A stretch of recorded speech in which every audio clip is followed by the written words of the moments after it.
नमस्कार। घर में उथल पुथल मची हुई थी। शोर सा मच गया था। घर के सभी लोग कुछ ढूंढ रहे थे। ढूंढने में खुद ही गुम हो जाते थे। ऐसी परिस्थिति में सबके मिजाज सातवें आसमान पर पहुंच गए थे। टिंगू ने मम्मी से पूछा, मम्मी कुछ खो गया है क्या? मम्मी ने आवश्यकता से अधिक ऊंचे स्वर में चढ़कर कहा, हाँ। 2 मीटर दूर फेंके गए टिंगू ने फिर साहस बटोरकर पूछा, मम्मी क्या खो गया है? मम्मी ने अलमारी से निकाली गई पुस्तकें वापस अलमारी में फेंकते हुए कहा, मेरा सिर। मम्मी ये शब्द इतने जोर से बोली कि अन्य 2-4 पुस्तकें आकर उनके सिर पर पड़ी। आवाज़ में कंपन होती है ना, उसमें भी ये मम्मी की आवाज़। घर के लोग ही जब डर जाते थे तो पुस्तकों की क्या बात। इस तरफ टिंगू की यह दशा थी तो दूसरी ओर पिंगू की हालत भी देखने योग्य थी। वो पप्पा से यह जानने का प्रयास कर रहा था कि क्या खो गया है। उसने स्वस्थ होकर पूछा, पप्पा। लेकिन वो आगे कुछ बोले उससे पहले ही पप्पा चिल्लाए, क्या है? इसके साथ ही छज्जे पर से जूनी रेक्टो स्टाम्प्स, वॉलीबॉल और बेल्स नीचे आकर गिरी। बेचारा पिंगू कुछ बोले उसके पहले ही क्लीन बोल्ड हो गया। फिर भी उसने क्रीज नहीं छोड़ी। अब और भी स्वस्थ होकर पूछने लगा, पप्पा कुछ खो गया है? पप्पा क्रोध से गुस्से भरे वातावरण में जरा रुककर बोले, हाँ, मेरा दिमाग। टिंगू और पिंगू आपस में मिले। टिंगू ने कहा, मम्मी का सिर खो गया है, और पिंगू ने कहा, और पप्पा का दिमाग। टिंगू ने कहा, और इसलिए घर की शांति खो गई। पिंगू ने कहा, इसी स्थिति के चलते हम खो जाएंगे, नहीं तो हमें जीवीटी हो जाना पड़ेगा। टिंगू विस्मय से बोला, ये जीवीटी क्या बला है? पिंगू ने बताया, क्रिकेट में जैसे LBW होता है वैसे ही घर में जब मम्मी पप्पा गुस्से में होते हैं तब हम जीवीटी हो जाते हैं, यानी गाल बिफोर तमाचा। परिस्थिति सचमुच ऐसी ही थी। दोनों धीरे धीरे फील्ड छोड़ने लगे। उसी समय मम्मी गरजी। वे पप्पा को कह रही थी, दादाजी को इस बुढ़ापे में अंगूठी पहनने की कहाँ से सूझी? अब कहाँ से मिलेगी? बोलिए। आकाश पाताल एक कर दिया और फिर भी पता नहीं लगता। टिंगू पिंगू को बात समझ में आ गई। टिंगू ने कहा, बात इतनी सी है कि दिल्ली से पधारे हमारे दादाजी की अंगूठी खो गई।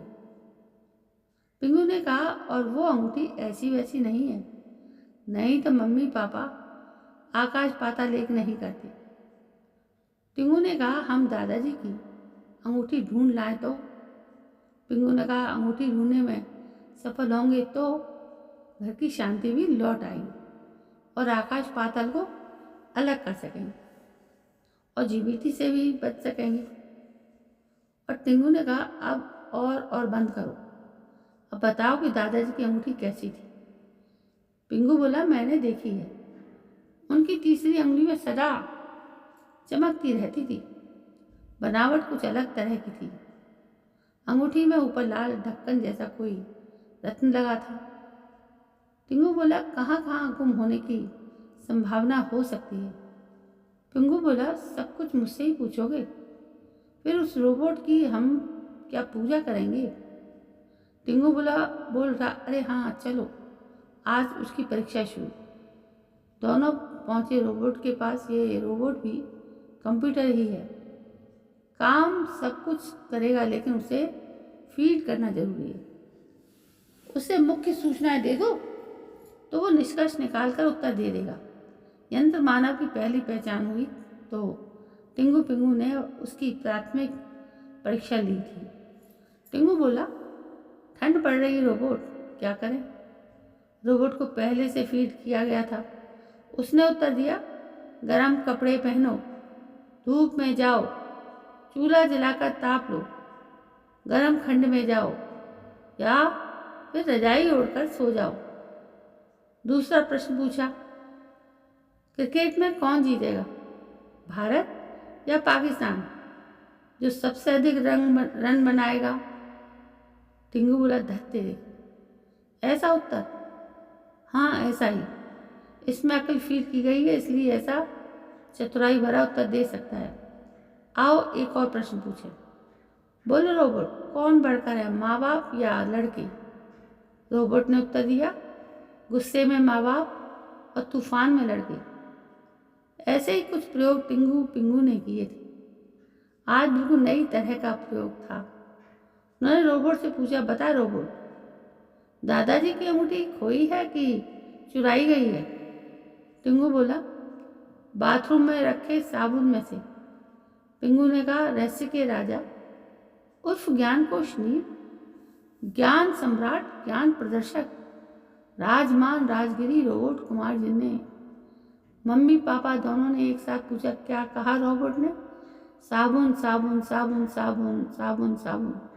दादाजी भी दौड़ते गए, बोले, अरे हाँ, नहाते समय मुझे अंगूठी उतार कर नहाने की आदत है, इस बार भूल गया। भूल का भोग हमारे नौकर बाबू भाई ने मुझे बनाया। साबुन को गीला करके उसमें अंगूठी घुसा दी। साबुन को वैसे का वैसा करने की तरकीब भी आजमाई, लेकिन बेचारा पकड़ा गया। धन्यवाद बच्चों, टिंगू बिंगू बोले, धन्यवाद रोबोट को दीजिए, रहस्य उसने खोला है, रहस्य का राजा यह है। पूरा परिवार रोबोट को धन्यवाद देने दौड़ा। तब दादाजी ने बताया, बच्चों ऐसा मत मानना, ये सामान्य अंगूठी है। मुझे वित्त मंत्रालय की ओर से विशेष बजट की गिनती करने का आदेश हुआ था। इस कहानी में उसका फॉर्मूला मेरी स्वरूप में है। मात्र 45 पट्टी पर, मात्र फिल्मी पट्टी पर ही उसे देखा जा सकता है। अब मेरी परिस्थिति तुम समझ सकते हो। बच गया बजट, बच गया मैं। टिंगू बोला, बच गए मम्मी पापा। पिंगू बोला, और बच गए हम जीबीटी से। बोलो सब एक साथ, रहस्य का राजा रोबोट। बड़े छोटे सब लोग उठे और जिंदाबाद जिंदाबाद के नारे लगाने लगे। तो दोस्तों, ये थी पूरी कहानी और एक हास्य कहानी के रूप में ये कहानी थी। कहानी आपको कैसी लगी बताइएगा ज़रूर कमेंट करके और एक शेयर करके, और इसको अधिक से अधिक शेयर जरूर करें। ऐसी कहानी बड़ी मनोरंजक होती है। दोस्तों, कल मैं फिर हाजिर होती हूँ आपके सामने एक नई कहानी को लेकर। तब तक के लिए जय हिंद, वंदे मातरम।